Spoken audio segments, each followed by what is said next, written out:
പാരമ്പര്യവും ആത്മീയതയും തേടിയുള്ള ഋഷികേശത്തിന്റെ യാത്രയിൽ എല്ലാ പ്രിയ ഭക്തർക്കും സ്വാഗതം. നാഗദൈവങ്ങൾ നമ്മുടെ മണ്ണിന്റെയും സംസ്കാരത്തിന്റെയും സംരക്ഷകരാണ്. അതിപ്രാചീന കാലം മുതൽ തന്നെ നാം നാഗങ്ങളെ ആരാധിച്ചു പോരുന്നുണ്ട്. കാവുകളിലും ക്ഷേത്രങ്ങളിലുമാണ് സർപ്പങ്ങളെ പ്രതിഷ്ഠിച്ച് ആരാധിക്കുന്നത്. കരിങ്കൽ ബിംബങ്ങൾ, ചിത്രകൂടങ്ങൾ എന്നിവ കൂടാതെ നാഗരാജാവിന്റെ വലിയ പ്രതിമ കാവുകളിൽ പൂജിക്കുന്ന പതിവുമുണ്ട്. ചില പുരാതന കുടുംബങ്ങളിലും നാഗപ്രതിഷ്ഠ കാണാം. നാഗപ്രതിഷ്ഠ ഏറ്റവും ശുദ്ധമായി സംരക്ഷിക്കേണ്ടതാണ്.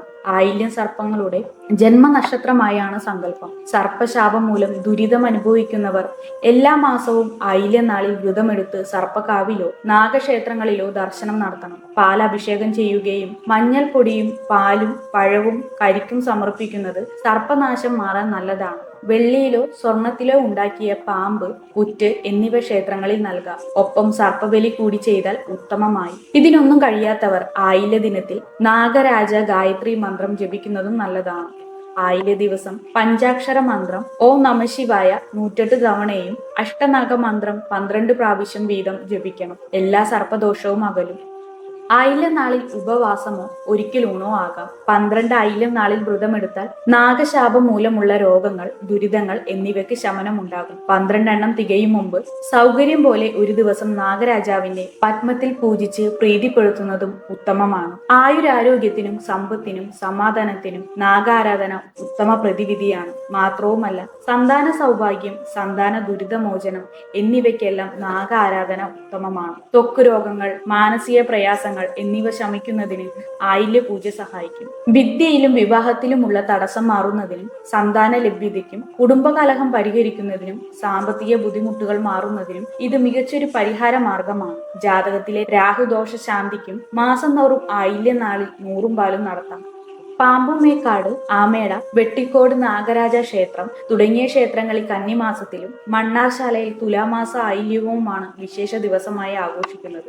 ഏറെ വിശേഷപ്പെട്ട പൂജയാണ് അഷ്ടനാഗ പൂജ. വാസുകി, തക്ഷകൻ, കാർക്കോടകൻ, ശംഖപാലൻ, ഗുളികൻ, പത്മൻ, മഹാപത്മൻ, അനന്തൻ എന്നീ അഷ്ടനാഗങ്ങളെ ശ്രീ പരമേശ്വരനോടൊപ്പം പത്മമിട്ട് പൂജിച്ച് 100 പാലും നൽകുന്നതിനാണ് അഷ്ടനാഗ പൂജ എന്ന് പറയുന്നത്.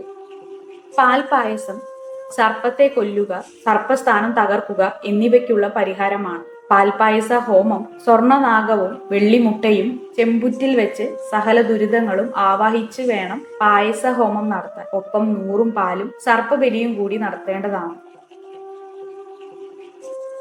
മറ്റൊരു പ്രധാന പൂജ സർപ്പ സംസ്കാരമാണ്. അറിഞ്ഞോ അറിയാതെയോ ജന്മാന്തരങ്ങളായി ചെയ്തു പോയ സർപ്പവധം, സർപ്പക്കാവ് നശിപ്പിക്കൽ, സർപ്പമുട്ട നശിപ്പിക്കൽ തുടങ്ങിയവയ്ക്കുള്ള പ്രായശ്ചിത്ത ക്രിയയാണ് സർപ്പ സംസ്കാരം. ഇത്തരം പാപങ്ങൾക്ക് സർപ്പ സംസ്കാരം നടത്തിയില്ലെങ്കിൽ വരും തലമുറകൾക്ക് അത് ദോഷമായി മാറും. മഹാരോഗങ്ങളും മാറാരോഗങ്ങളും സന്താന ദുരിതവും ഇതിന്റെ ഫലമായി ഉണ്ടായേക്കാം. കൊല ചെയ്യപ്പെട്ട നാഗചൈതന്യത്തെ ആവാഹിച്ച് പുതിയൊരു വിഗ്രഹത്തിലാക്കി പാൽപായസ ഹോമ സഹിതം അനുയോജ്യമായ സ്ഥലത്ത് കുടിയിരുത്തി സർപ്പബലി നടത്തി സർപ്പത്തിനെ പ്രീതിപ്പെടുത്തുന്ന ചടങ്ങാണ് സർപ്പ സംസ്കാരം. ആമയുടെ മനക്കാരാണ് ആദികാരമായി സർപ്പ സംസ്കാരം കർമ്മം ചെയ്യുന്നത്.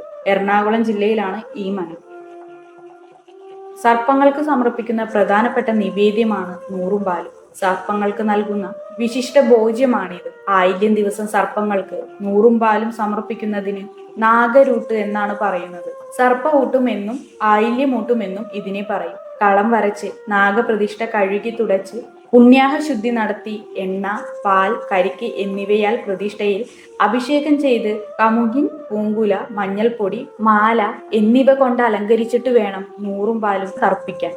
അരിപ്പൊടി, മഞ്ഞൾപ്പൊടി, പാൽ, കരിക്ക്, കദളിപ്പഴം ഇവ ചേർത്താണ് 100 പാലും ഉണ്ടാക്കുന്നത്.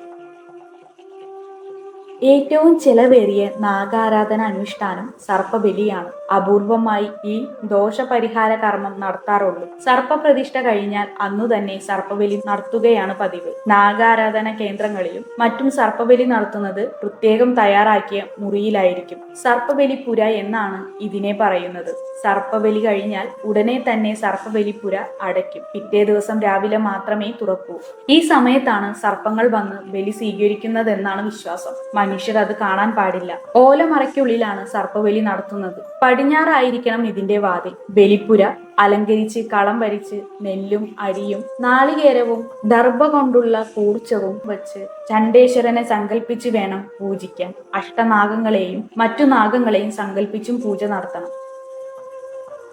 നാഗാരാധനയുടെ ഏറ്റവും പ്രധാന ഘടകമാണ് പുള്ളുവപ്പാട്ട്. പുള്ളുവർ പാടുന്നത് കൊണ്ടാണ് പുള്ളുവപ്പാട്ട് എന്ന് പറയുന്നത്. നാഗപ്രീതിക്കാണ് പുള്ളുവർ പാട്ട് പാടുന്നത്. പുള്ളുവ കുടവുമായി വീടുതോറും കയറി ഇറങ്ങി നാഗസ്തുതികൾ പാടുന്ന പുള്ളുവർ ഇന്ന് അപൂർവമാണെങ്കിലും ക്ഷേത്രങ്ങളിലാണ് വളരെ കൂടുതലായി കാണപ്പെടുന്നത്. ഐശ്വര്യവും ആരോഗ്യവും ഉണ്ടാകാൻ ഭക്തർ പേരുന്നാളും പറഞ്ഞ് പുള്ളുവപ്പാട്ട് പാടിക്കുന്നതാണ് പതിവ്. വീണയും കുടവുമാണ് ഇവരുടെ പ്രധാന സംഗീത ഉപകരണങ്ങൾ. ബ്രഹ്മാവ് കുടവും വിഷ്ണു താളവും ശിവൻ വീണയുമാണെന്നാണ് വിശ്വാസം. അതിനാൽ ഇതിൽ ത്രിമൂർത്തി സാന്നിധ്യം ഉണ്ടെന്ന് വിശ്വസിക്കുന്നു.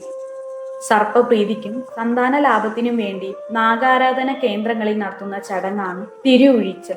നാഗയക്ഷിയെ പ്രീതിപ്പെടുത്തുന്നതിനാണ് ഈ കർമ്മം. കോഴിക്കോട്, പാലക്കാട്, തൃശൂർ ജില്ലകളിലാണ് ഇതിൽ കൂടുതൽ പ്രാധാന്യം. ചിങ്ങം മാസത്തിലെ വെളുത്ത പഞ്ചമി ദിവസമാണ് നാഗപഞ്ചമി. ശ്രീകൃഷ്ണൻ കാളിയന്റെ അഹങ്കാരം ശമിപ്പിച്ചത് ഈ ദിവസമാണെന്ന വിശ്വാസത്തിൽ ശ്രീകൃഷ്ണൻ നേടിയ വിജയത്തിന്റെ അനുസ്മരണമായിട്ടാണ് ഈ ദിവസം ആഘോഷിക്കുന്നത്. നാഗപൂജയ്ക്ക് വിധിക്കപ്പെട്ട ദിവസമാണിത്. പാമ്പിനെ കൊല്ലാനോ ഉപദ്രവിക്കാനോ പാടില്ലെന്നാണ് വിശ്വാസം.